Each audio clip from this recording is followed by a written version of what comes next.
लोकसभा चुनाव का आखिरी चरण और चुनाव रथ पहुंचा है गोरखपुर। गोरक्ष धाम की भूमि है, पीछे बाबा गोरखनाथ का मंदिर है और हमारे साथ मौजूदा सांसद और मौजूदा प्रत्याशी रवि किशन है।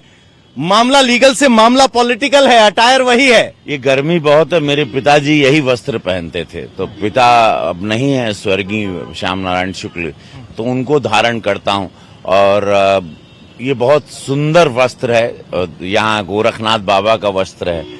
ये धारण करके अच्छा संदेशा भी जाता है लोगों में, युवाओं में, जो मेरे फैंस हैं, कि रहें आप विदेश घूमें, अंग्रेजी बोलें, लेकिन दिल से आत्मा से देश। हर कोई रवि किशन पुकारता है, रवि किशन शुक्ल चुनाव में कैसे हो जाते हैं? आप चुनाव लड़ेंगे तो आपका भी यहाँ पे पूरा खोद देते हैं। जब आदमी चुनाव लड़ने जाता है, विरोधी आपको पूरा खोद देते हैं, आपका इतिहास, भूगोल। तो इन लोगों ने खोद लिया, फिर इनको अच्छा उसी खुदाई में पता चला कि मैं मामखोर का यही इसी माटी का हूँ, तो मैं यहाँ मामखोर बड़हलगंज का सुकुल हूँ। तो पता चला है बाहरी नहीं, ये तो हम ये इसी धरती की मिट्टी से निकला हुआ रवि किशन शुक्ल है। कहा जाता है कि जो सांसद फिल्मी सितारा होता है वो दूर से आता है, बम्बई आता है, बम्बई रहता है। सुना आपका घर है, कितना रहते हैं यहाँ पे? हम यहीं पर बस गए हैं, यहीं के वोटर हो गए, हमारी पत्नी के साथ यहीं शूटिंग करते हैं, रोजगार देते हैं, गोरखपुर की सेवा करते हैं। तो ये शुरुआत भर है, हमारा चुनाव रथ तैयार है। आइए जरा इस रथ पर हम सवार होंगे, आपके साथ आपके चुनाव प्रचार को भी देखेंगे और आपके विकास को भी देखेंगे। विकास हुआ? हमारे साथ विकास पुरुष विधायक जी हैं और आज आपको हम दिखाएंगे माननीय महेंद्र पाल सिंह जी की कैसे विकास हम देहात इलाके को तरफ ले जाएंगे। वहाँ की सड़कें दिखाएंगे, वहाँ पे बंद चीनी कारखाने पूज्य महाराज जी ने शुरू करवा दिए, सैनिक विद्यालय, आयुष विद्यालय, अनगिनत सौगात 300 करोड़ का है, वो भी आज आपको दिखाएंगे। तो हो जाइए हमारे चुनाव रथ में सवार, होगी आपसे बात।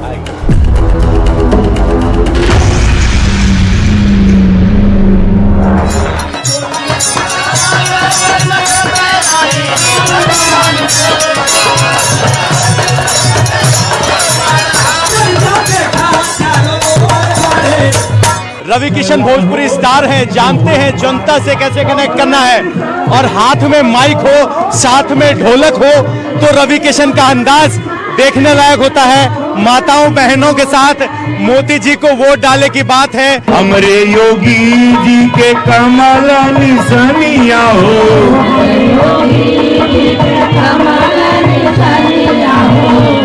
चला हो सखी वोट डारे, कमल निशानी चला हो सखी वोट डारे। जब रवि किशन साथ में गाते हैं तो अम्मा के चेहरे पे भी मुस्कुराहट आ जाती है और यही रवि किशन के चुनाव का अंदाज है। हर जगह पे मोदी कमल फूल, ये सच है। जहाँ देखिए फुलवा हो, फुलवा खिली। सांसद के बाद केहू के मतलब नहीं, मोदी जी दिल में बसते। चला हो सखी वोट डाले, तो रवि किशन का चेहरा देखकर मुस्कुराहट है। चला हो सखी वोट डाले, कमल मोदी निशान हो, इस तरह की बात करते हुए रवि किशन यहाँ माहौल बना रहे हैं।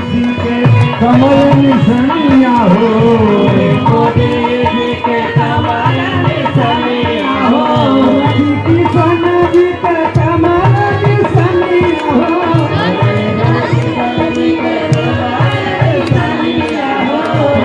चला हो सखी वोट डाले, कमल निशान। तो ये सांसद गजब हैं, भोजपुरी स्टार हैं, ठुमका लगाने से भी नहीं बचते, भजन गा रहे हैं, डांस कर रहे हैं और ये इनके वोट मांगने का अंदाज है। मंच पर थे तो योजनाओं को गिना रहे थे और यहाँ हैं तो अपने भोजपुरी स्टार होने के ठुमके लगा रहे हैं और यही रवि किशन के प्रचार का अंदाज है।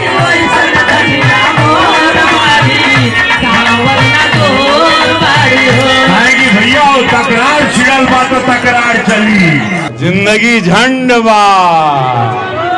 अरे विरोधी लोग इतना देश के लूट के खा गईला, तब वो कौने बात के घमंड बा हो। नहीं आ लगावल बहुत बात नहीं थे, नजरिया चुरावल बहुत बात होला। तो रवि किशन यहाँ चुनाव प्रचार के लिए निकल चुके हैं।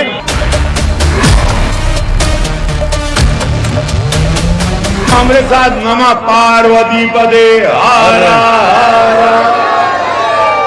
देश की जनता को बताइए कि गोरखपुर कितना उत्साहित है। बोलो भारत माता की। मैं अपने कैमरामैन से कहूंगा थोड़ा सा पैन करें, बोलिए भारत माता की। फिर एक बार, फिर एक बार, फिर एक बार। रवि किशन चुनाव रथ में सवार हो चुके हैं, यहां गाना गा रहे हैं। नमो पार्वती से लेकर मोदी की योजनाओं पे बात हो रही है। रवि किशन जी जनता के बीच जा रहे हैं, किन मुद्दों पर वोट मांग रहे हैं? विकास पर, गरीबों के कल्याण पे, बेटी बहनों की सुरक्षा पे, वो सारी चीजें जो कि इनकी जिंदगी को बदल दी। इनको कोरोना में जो इनके बच्चे भूखे मरने वाले थे, उनको दिख रहा था कि अगर अनाज नहीं होता, कमाई नहीं थी, उनके बच्चे जिनको ऑक्सीजन की जरूरत थी, वैक्सीन की जरूरत थी, वैक्सीनेशन बनवा के अपने वैज्ञानिकों से प्रधानमंत्री मोदी जी ने जिंदगी बदल दी। सरकारी स्कूलों को स्मार्ट क्लास बना दिया, जहां पर हर सरकारी स्कूल में मेरी निधि द्वारा भी स्मार्ट क्लास दिया गया। तो ये जो तब्दीलियां हैं ये ऐतिहासिक है, और उसी मुद्दे पर, उसी बात पर इनके सामने साधारण तरीके से बोल रहा हूं कि भैया हो जेकर खाई वो है का गाय। तो लोग खुद बोलते हैं हम जेकर खाई वो है का गाय। मैं जिसका खाती हूं या मैंने जिसका खाया है, मैं उसी, जो मेरे सुख में दुख में रहा वो है यशस्वी प्रधानमंत्री नरेंद्र मोदी जी, और कोई नहीं। 26 दल इकट्ठे हुए तो आप मन से कहते हैं कि अब की बार साजिश हुई है। कौन सी साजिश है ये मंदिर पर ताला लगाने की साजिश है। अच्छा, इनको लग रहा है ये हम लोगों की शक्ति है, मोदी जी की शक्ति है। 500 वर्ष वाला सपना पूरा हुआ, सारे सनातनी विचारधारा जग गए, उसको उन लोग पहले से बनने नहीं दे रहे थे। तो लोगों ने अंदर ही अंदर खानों में इनकी सभाओं में बोला जाता है कि धारा 370 को फिर से एक्टिव कर दिया जाएगा, 2 प्रधान 2 निशान फिर एक्टिव हो जाएगा, और ऐसी सारे आरक्षण जो हैं वो दूसरे समाज को बांट दिए जाएंगे। एक समाज को जो आरक्षण मिलता है, संविधान के झूठ को इन्होंने फैलाया। तो ये गंदी साजिश है, जहां पर हमारे भीमराव बाबा साहब डॉक्टर आंबेडकर का सम्मान मोदी जी पूरी तरह कर रहे हैं। आप भी जानते हैं, हम भी जानते हैं, देश भी जानता है। तो ये राजनीति का स्तर इतना छोटा, लेवल इतना नीचे गिराया इस बार एक मोदी जी को हराने के लिए, जो विश्व के सबसे बड़े नेता हैं, जिन्होंने आतंकवाद को धरती के अंदर धसा दिया, पूरा विश्व के नेता जिनका सम्मान कर रहे हैं, उनको रोक नहीं पाए। तो 26 दल इस लेवल पर आ गए। उनको पता है 4 जून को दोबारा भाजपा की सरकार तीसरी बार बन रही है। तो ये तो कह रहा है कि आरक्षण खत्म करने की साजिश हो रही है, 400 पार की बातें कर रहे हैं। ये विपक्ष करना चाह रहा है। विपक्ष ने अपने अपने लोगों को कहा है कि एक समुदाय को बाकी सारे समुदाय का आरक्षण ले जाके दे दिया जाए, उस समुदाय को मजबूत कर रहे हैं। तो हमारी राजनीति उस लेवल की नहीं है कि हम उन लोगों की तरफ इस तरह से बातें कर। जहां रवि किशन जा रहे हैं तो बुजुर्ग हैं, नमस्कार कर रहे हैं, अपने सांसद को प्रणाम कर रहे हैं सब। कमल का फूल, कमल का फूल, और मत जाइए भूल, मत जाइए भूल। माई तो प्रणाम माई। सवाल ये है कि आप गा रहे थे, कौन कौन से गाने गुनगुना रहे हैं और जनता का रिस्पांस कौन से गाने? 2-3 दिन बचा है, तो 2-3 दिन में यही है कि चला हो सखी वोट डारे, कमल निशान, तो भटका नहीं रहे, उसी शब्द पे रख रहे हैं, क्योंकि यहाँ पर ये चुनाव एक उत्सव है, और ये उत्सव को उत्सव की तरह लेना है। ये देश को बचाने का चुनाव है। विरोधी परिवार के लिए, अपने लिए वोट मांग रहे हैं। हम सब इस 45 डिग्री में घूम रहे हैं, देश के लिए वोट मांग रहे हैं, अपने मोदी जी के निस्वार्थ संत के लिए वोट मांग रहे हैं, देश को बचाने और बढ़ाने के लिए वोट मांग रहे हैं। विपक्षी काजल निषाद को आप कैसे देखते हैं? आपके खिलाफ वो है, तीसरी बार मैदान में है। निषाद समाज का वोट इस सीट पर निर्णायक माना जाता है। देखिए, पिछली बार बहुत बड़े नेता थे राम भुआल निषाद जी, सपा बसपा लड़ी थी, तब भी हमको 7.5 लाख। मुझे निषाद समाज अपना ही समझता, क्योंकि उनकी बेटियों को इंजीनियरिंग की पढ़ाई करवाने में योगदान मेरा रहा। उनके बच्चों को ऑक्सीजन दिलवा के कोरोना में बचाने में उस वक्त हम रहे। अनाज उनके घर में बाढ़ में पहुंचाने वाले मोदी जी, योगी जी के द्वारा निर्देशित वो सांसद ये रहे। 5 साल निषादों ने इस आदमी को देखा टीवी के पर्दे पे भी उन्होंने निषाद की भूमिका में हमको देखा, रामलीला में भी भगवान केवट के रूप में देखा। उनको लगता भैया निषाद ही हैं, और जो राम भक्तों पर गोली चलाए हैं वो सपा सरकार में उनके प्रत्याशी को, जो सिर्फ चंदा लूटने भोले निषादों से आते हैं, हर बार चंदा लूट के चले जाएंगी, ये बार बार आती हैं चंदा लूट के चले जाती हैं। उनको कभी भी राम भक्तों पर गोली चलाने वाली पार्टी या उसकी प्रत्याशी जो भी निषाद नाम से आया उसको आप देख लीजिएगा, वोट नहीं मिलेगा। विपक्षी कह रहे हैं संजय निषाद आपके लिए प्रचार करने नहीं आ रहे हैं। नहीं, कल से वो घूम रहा है, कल से उनके बेटे के लिए हम गए थे, कल से वो आएंगे। उनका वहाँ बेटे का इलेक्शन खत्म हो गया, निषाद समाज पूरी तरह साथ में। निषाद समाज साथ है। अभी एक नेताजी के यहाँ पहुंचे हैं, उसके बाद हमारा चुनाव रथ जारी रहेगा। गर्मी का तापमान बता दे 40-41 डिग्री है, लेकिन नेताजी अपने अंदाज में चुनाव प्रचार करने लगे हुए हैं। सेल्फी खिंचवाना और ये चुनावी रैली के बाद का माहौल रहता है।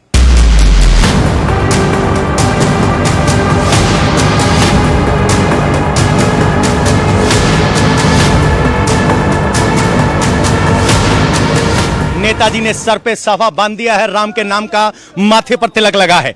हम बात कर रहे थे 400 पार के दावे में विपक्ष शंका देखता है संविधान बदलने की।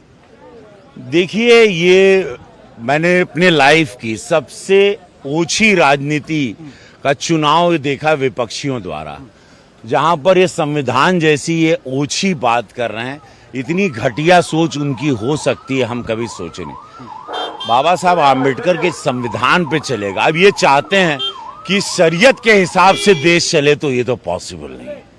शरीयत के हिसाब से देश नहीं चलेगा, देश चलेगा संविधान के हिसाब से, बाबा साहेब आम्बेडकर के लिखे हुए संविधान के हिसाब से। ऑन रिकॉर्ड मैं आपसे कह रहा हूं, मैं अपने मोदी जी को और देश अपने मोदी जी को जानता है, वो ऐसी सोच नहीं रखते, ये विपक्षियों की सोच है। आप यहाँ प्रचार कर रहे हैं, कल अखिलेश और प्रियंका गांधी गोरखपुर आई थी, कह रहे थे 2024 में गाजे बाजे के साथ विदाई होगी। ये कह रहे हैं बीजेपी 200 से नीचे निपट जाए। जहां इन लोगों ने सभा की वहां तो कुर्सियां तोड़ी, वहां की सोसाइटी को डरा दिया, वहां के बच्चे डर गए, कुछ वृद्ध लोग थे उनको हॉस्पिटलाइज ट्रॉमेटाइज कर दिया।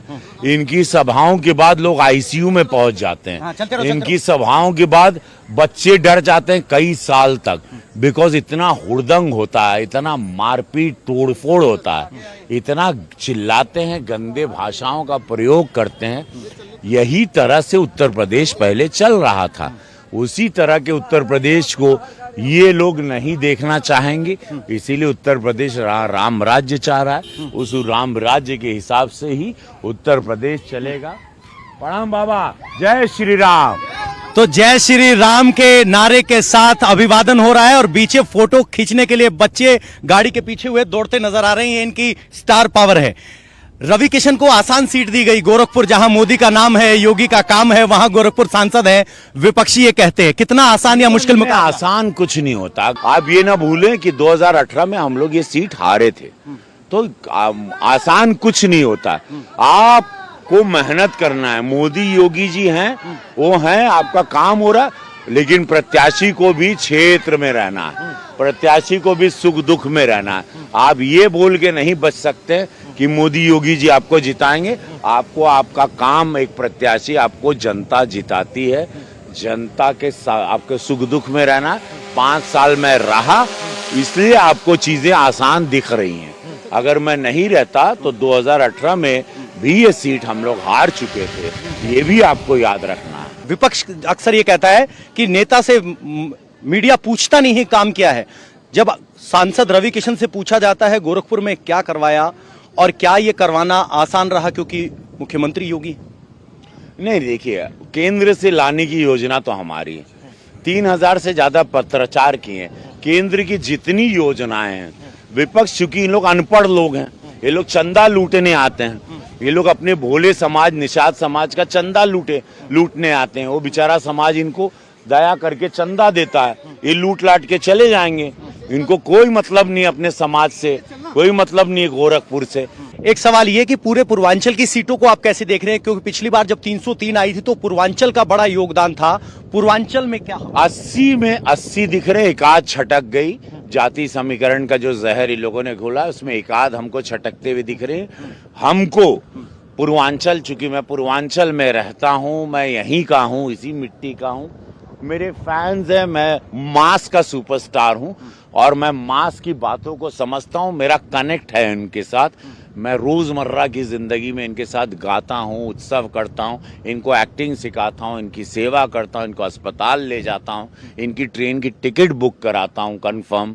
वो सारे देख रहे हैं आप, सड़क कितनी लंबी आप चले आ रहे हैं, आप सड़क पे चल रहे हैं। और ये गाँव की बीहड़ गांव देहात की, इस वक्त आप गोरखपुर के पिपराइश के देहात में घूम रहे हैं, देहात है ये। और आप देख लीजिए काम, ये है सांसद का काम। तो एक गाना गुनगुना दीजिए, क्योंकि धूप ज्यादा है, वक्त कम है, एक गाना गुनगुना दीजिए जो आजकल आप गुनगुना रहे हैं। और जनता किस डायलॉग की मांग करती है? जनता कहती है विरोधियों के लिए कि तकरार छिड़ल बा तो तकरार चली। आप लोगों ने संविधान का तकरार छेड़ा है, झूठ बोला है। विरोधियों, तकरार छिड़ल बा तो तकरार चली, भरपूर जवानी में मोदी जी के सत्य के तलवार चली। ये महफिल का मजा मोदी जी तरीका से लिया और ले ताड़न, और हमेशा लिया काहे कि निस्वार्थ संत बाड़न, काहे कि यहाँ मर्जी मोदी जी और महादेव के चली भैया हो। तब हम कहा वो जैसन सोच ले रहनी वैसन मोदी जी मोर बाड़े, पूरा देश कह रहा है सावर ना गोर बाड़े हो। उनके कथनी करनी में अंतर नहीं बा, जो कहा ना वो करा ना, यह मोदी का गारंटी बा हो। बड़ा निक लागेला हा, हमारा आवाज चल गई बा, लेकिन मोदी जी आपके लिए, मोदी जी के बोलिया, आपके आशीर्वाद से देखिए गांव लोगों की जिंदगी सुधर गई। सड़क पे चलते हैं, गांव में गाड़ियां चलती हैं, 4 पहिए गांव वालों ने, किसानों ने खरीद लिए, किसानों ने आत्महत्या करना आपको जनता के बंद बीच कर जाते हैं, मोदी जी का महिलाओं पे विशेष ध्यान रहता है और महिलाओं का विशेष आशीर्वाद रहता है। 70 करोड़ महिला, हिंदू मुसलमान कमल के फूल पर मोदी जी को जिताने के लिए बटन दबा रही हैं, दबा चुकी हैं। 4 जून को आपके सामने रिजल्ट आ जाए। एक तरफ आप कहते हैं शरिया से देश चलाना चाहते हैं, एक तरफ आप कह रहे हैं कि मुसलमान आपको वोट देंगे। महिलाएं, मुस्लिम महिलाएं, मुस्लिम युवा भी अब आकर्षित हो रहे हैं, क्योंकि उनको दंगा नहीं हो रहा है और दंगे में उनको नुकसान नहीं हो रहा है। गोरखपुर में 2 लाख मुस्लिम रहते हैं, सब प्रसन्न हैं, जो कि गढ़ है भाजपा का। यहाँ पर महाराज जी का गढ़ है, ये मंदिर की सीट है ना, मंदिर पीठ की सीट है ये। लेकिन यहाँ मुस्लिम प्रसन्न, अनाज ले जाते हैं हमसे। प्रधानमंत्री जी द्वारा इलाज के जो पैसे हमको 14 करोड़ मिले, उसमें हिंदू भी, का हाल बा, जय श्री राम, तो वहाँ हिंदू भी ले जाते हैं, वहाँ मुसलमान भी ले जाते हैं। वोट दे ना दे, मुस्लिम महिलाएं तो मैं गारंटी से आपको कहता हूं कि वोट दे रही हैं। और हम लोग तीसरी बार अपने प्रधानमंत्री जी को प्रधानमंत्री देख के $5 ट्रिलियन की इकोनॉमी को टच करेंगे। ये बात मेरी आप लोग कोई एक आखिरी सवाल, जीत के लेकर कितने आश्वस्त? जीत ऐतिहासिक होगी। महादेव का डमरू बजा था पिछली बार, इस बार महादेव का नगाड़ा बजेगा 4 जून को। 1 जून को खाना नंबर 3 पर सब लोग सिर्फ और सिर्फ कमल के बटन। यही इनकी खूबी है कि इंटरव्यू में भी प्रचार कर दिया कि 3 नंबर का खाना है। रवि किशन तीसरी बार मैदान में है, धूप के बीच चुनाव प्रचार कर रहे हैं। चुनाव रथ में सफर यही, एक और नेता होगा सवार। मिलते हैं अगले एपिसोड में।